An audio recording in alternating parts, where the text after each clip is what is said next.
روز 8 مارد در تاجیکستان از سال 2009 به این طرف همچون روز مادران تجلیل می شود. اما در این روز معمولا در تاجیکستان مردان به کل زنان ارج میگذارند و آنها را با این روز جشنشان تبریک میکنند. قبلا در تاجیکستان تا سال 2009 روز 8 مارد همچون روز بین المللی زنان تجلیل کرده میشد.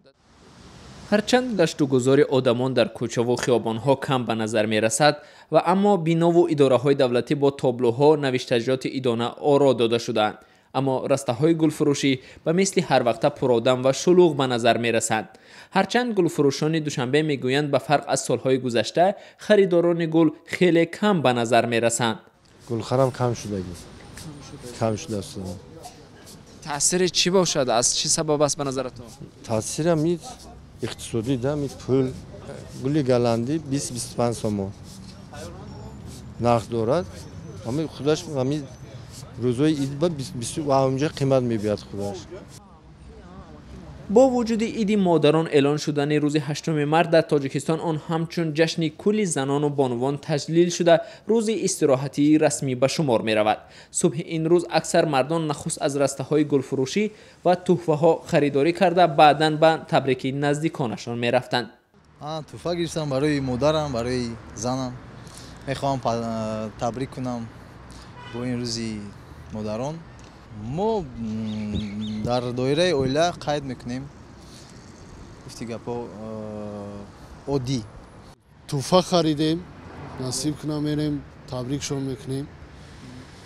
اویله مونه، مادرمونه، دخترچمونه، همه تاجیکستانی مادرای تاجیکستان تبریک میکنیم.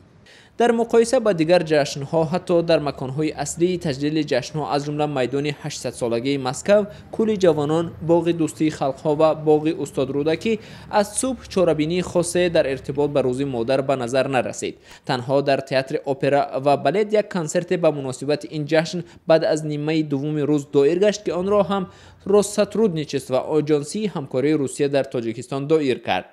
ضمناً تاریخ روز بین المللی زنان از گردهمایی زنان کارگر آمریکا در شهر نیویورک در روز 8 مارد سال 1857 منشأ می‌گیرد. تقاضای زنها در گردهمایی کاهش ساعت کاری و برابر کردن معاش زنان کارگر با مردان بود.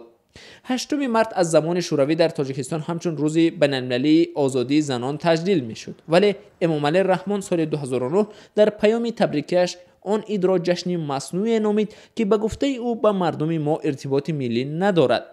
پس از این اراده امامعلی رحمان عید 8 مارد در تاجیکستان همچون روز مادران تجلیل می شود. عبدالله اشرف، شادمان یتیم، رادیو آزادی، دوشنبه.